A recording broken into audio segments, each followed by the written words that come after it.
بسم اللہ الرحمن الرحیم۔ السلام علیکم ورحمۃ اللہ وبرکاتہ۔ سیدۃ النساء حضرت بی بی فاطمہ الزہرا رضی اللہ تعالی عنہا کی ولادت 22 نبوی سے تقریباً 5 سال قبل 20 جمادی الثانی کو مکہ مکرمہ میں ہوئی۔ اس وقت حضور اکرم صلی اللہ علیہ وآلہ وسلم کی عمر مبارک 35 سال تھی، اور یہ وہ وقت تھا جب خانہ کعبہ کی تعمیر نو ہو رہی تھی اور حجر اسود کا معاملہ پیش آ گیا۔ نبی اکرم صلی اللہ علیہ وآلہ وسلم نے اس معاملے کو اپنی کمال ذہانت، بصیرت اور حکمت عملی سے اتنے احسن طریقے سے حل فرمایا کہ جنگ کا خطرہ ٹل گیا۔ اس واقعے سے حضرت فاطمہ الزہرا کے مقام و مرتبے کا اندازہ ہوتا ہے کہ آپ رضی اللہ تعالی عنہ کی ذات کتنی بابرکت والی تھی۔ آپ رضی اللہ تعالی عنہ کی ولادت کے مبارک موقع پر قریش بہت بڑی لڑائی سے بچ گئے۔ شہزادی کونین حضرت فاطمہ الزہرا رضی اللہ تعالی عنہ کی آمد نے جہالت اور فرسودہ روایات کی تاریکی کو تنویر سے بدل دیا۔ آپ رضی اللہ تعالی عنہ کا اسم گرامی فاطمہ ہے۔ فاطمہ کا مطلب ہے نار، جہنم سے بچانے والی۔ سیدہ فاطمہ رضی اللہ تعالی عنہ کے بہت سے القابات ہیں۔ تمام القابات کسی نہ کسی واقعے سے جڑے ہوئے ہیں اور ان کا مطلب بھی بہت شاندار ہے۔ آپ رضی اللہ تعالی عنہ کے القابات میں سے سب سے زیادہ مشہور و معروف یہ ہے: زہرا، کلی یعنی جنت کی کلی، بطول اللہ کی سچی اور بے لوث بندی، اللہ تعالیٰ کی راہ میں دنیا سے قطع تعلق کرنے والی، سیدۃ النساء العالمین، سارے جہانوں کی عورتوں کی سردار، سیدۃ النساء اہل الجنہ، جنت کی عورتوں کی سردار، بیضۃ الرسول، جگر گوشہ رسول یعنی بیضۃ النبویہ، نبی کے لخت جگر، رافعہ، اللہ اور اس کے رسول کی رضا میں راضی ہونے والی، مرضیہ، اللہ اور اس کے رسول کی مرضی پر چلنے والی، طاہرہ، پاک باز خاتون، مطہرہ، پاک و صاف خاتون، سیدۃ الزہرا، طیبۃ الطاہرہ، جان احمد کی راحت پہ لاکھوں سلام، جن کی طہارت و پاکیزگی کو اللہ پاک نے بیان فرمایا ہے۔ ان کی عظمت اور رفعت و توصیف کو الفاظ کا جامہ پہنانا نہایت مشکل ہے۔ شاعر میر انیس نے کیا خوب کہا ہے: کاغذ پہ پہلے صورت مریم کا دم کرو، تب فاطمہ کی عصمت و عفت رقم کرو۔ حضرت فاطمہ الزہرا سب سے چھوٹی صاحبزادی ہونے کے باعث بچپن ہی سے والد جناب رسول صلی اللہ علیہ وآلہ وسلم اور والدہ ماجدہ حضرت خدیجہ کی لاڈلی تھیں۔ حضور نبی کریم صلی اللہ علیہ وآلہ وسلم نے جب اعلان نبوت کیا تو وہی قریش جو آپ کو صادق و امین کے لقب سے جانتے تھے، آپ کے جان کے دشمن بن گئے اور آپ کو ہر ممکن اذى رسانی سے، حق گوئی سے روکنے کی کوشش کی۔ اس وقت حضرت فاطمہ رضی اللہ تعالی عنہ کی عمر تقریباً 5 سال تھی، یعنی آپ نے جب ہوش سنبھالا تب ہی سے سخت ترین حالات کا سامنا کیا۔ آپ کا بچپن کھیل کود کی بجائے قریش مکہ کی ستم ظریفاں دیکھتے اور برداشت کرتے گزرا۔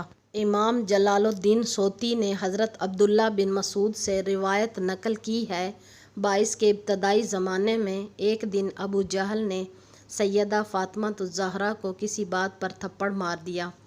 آپ روتی ہوئیں اپنے والد محترم جناب رسول صلی اللہ علیہ وآلہ وسلم کے پاس آئیں اور ابو جہل کی شکایت کی۔ آپ صلی اللہ علیہ وآلہ وسلم نے فرمایا: بیٹی جاؤ اور ابو سفیان کو ابو جہل کی اس حرکت سے آگاہ کرو۔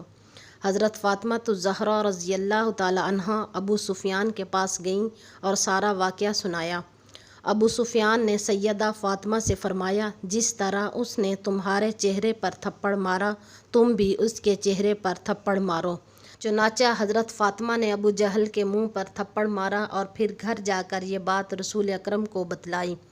آپ نے دعا فرمائی: الہی ابو سفیان کے اس سلوک کو نہ بھولنا۔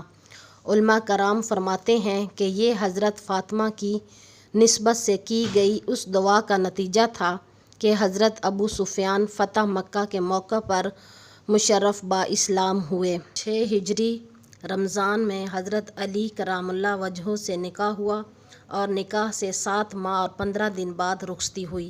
یہ نکاح بھی اللہ جل شانہ کے حکم سے ہوا۔ کہتے ہیں نکاح کے وقت آپ کی عمر 15 سال 5 ماہ کی تھی۔ اس سے بھی 41ویں سال میں پیدائش یعنی پہلے قول کی تصدیق ہوتی ہے۔ حضرت علی کی عمر 21 سال 5 ماہ یا 24 سال 1.5 ماہ کی تھی۔ حضور صلی اللہ علیہ وآلہ وسلم کو اپنی تمام صاحبزادیوں میں ان سے زیادہ محبت تھی۔ جب حضور صلی اللہ علیہ وآلہ وسلم سفر کو تشریف لے جاتے تو سب سے اخیر میں ان سے رخصت ہوتے، اور جب سفر سے واپس آتے تو سب سے پہلے ان کے پاس تشریف لے جاتے۔ حضرت علی کرام اللہ وجہہ نے ابو جہل کی لڑکی سے دوسرے نکاح کا ارادہ فرمایا تو ان کو رنج ہوا۔ حضور صلی اللہ علیہ وآلہ وسلم سے شکایت کی۔ حضور اکرم صلی اللہ علیہ وآلہ وسلم نے ارشاد فرمایا، فاطمہ میرے بدن کا ٹکڑا ہے، جس نے اس کو رنج پہنچایا اس نے مجھے رنج پہنچایا۔ اس لیے حضرت علی نے ان کی زندگی میں کوئی نکاح نہیں کیا۔ آپ کے وصال کے بعد آپ کی بھانجی امامہ سے نکاح کیا، جس کا ذکر حضرت زینب کے بیان میں گزرا ہے۔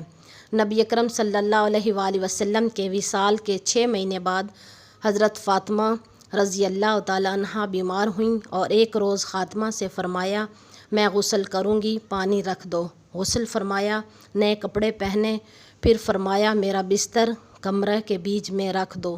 اس پر تشریف لے گئیں اور قبلہ رخ لیٹ کر دانا ہاتھ رخسار کے نیچے رکھا اور فرمایا کہ بس اب میں مرتی ہوں۔ یہ فرما کر وصال فرمایا۔ صلی اللہ علیہ وآلہ وسلم کی اولاد کا سلسلہ انہی سے چلا اور انشاءاللہ قیامت تک چلتا رہے گا۔ ان کی 6 اولادیں، 3 لڑکے 3 لڑکیاں ہوئیں۔ سب سے اول حضرت حسن نکاح سے دوسرے سال میں پیدا ہوئے، پھر حضرت حسین رضی اللہ تعالیٰ عنہم تیسرے سال میں یعنی 6 ہجری میں، پھر حضرت محسن پیدا ہوئے جن کا انتقال بچپن ہی میں ہو گیا۔ صاحبزادیوں میں حضرت رقیہ کا انتقال بچپن ہی میں ہو گیا تھا، اس وجہ سے بعض مورخین نے ان کو لکھا بھی نہیں۔ دوسری صاحبزادی حضرت ام کلثوم رضی اللہ تعالیٰ عنہ کا پہلا نکاح امیر المومنین حضرت عمر سے ہوا، جن سے ایک صاحبزادے زید رضی اللہ تعالیٰ عنہم اور ایک صاحبزادی رقیہ رضی اللہ تعالیٰ عنہا پیدا ہوئیں۔ حضرت عمر کے وصال کے بعد ام کلثوم کا نکاح عون بن جعفر سے ہوا، ان سے کوئی اولاد نہیں ہوئی۔ ان کے انتقال کے بعد ان کے بھائی محمد بن جعفر سے ہوا، ان سے ایک لڑکی پیدا ہوئی جو بچپن ہی میں انتقال کر گئی۔ ان کے انتقال کے بعد ان کے تیسرے بھائی عبداللہ بن جعفر سے ہوا، ان سے بھی کوئی اولاد نہیں ہوئی، اور انہی کے نکاح میں حضرت ام کلثوم کا انتقال ہوا، اور اسی دن ان کے صاحبزادے زید کا بھی انتقال ہوا۔ دونوں جنازے ساتھ ہی اٹھے اور کوئی سلسلہ اولاد کا ان سے نہیں چلا۔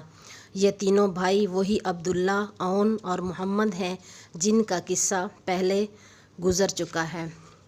یہ حضرت علی کے بھتیجے اور حضرت جعفر طیار کے صاحبزادے ہیں۔ حضرت فاطمہ رضی اللہ تعالیٰ عنہ کی تیسری صاحبزادی حضرت زینب تھیں، جن کا نکاح عبداللہ بن جعفر سے ہوا، اور 2 صاحبزادے عبداللہ اور عون پیدا ہوئے اور انہی کے نکاح میں انتقال فرمایا۔ ان کے انتقال کے بعد عبداللہ بن جعفر کا نکاح ان کی ہمشیرہ حضرت ام کلثوم سے ہوا تھا۔ یہ اولاد حضرت فاطمہ رضی اللہ تعالیٰ عنہ سے ہے، ورنہ حضرت علی کی دوسری بیویوں سے جو بعد میں ہوئیں اور بھی اولادیں ہیں۔ مورخین نے حضرت علی کی تمام اولادیں 32 لکھی ہیں، جن میں 16 لڑکے اور 16 لڑکیاں ہیں، اور حضرت امام حسن کے 15 لڑکے 8 لڑکیاں، اور حضرت امام حسین کے 6 لڑکے اور 3 لڑکیاں ہیں۔ وآخر دعوانا الحمد للہ رب العالمین۔ السلام علیکم ورحمۃ اللہ وبرکاتہ۔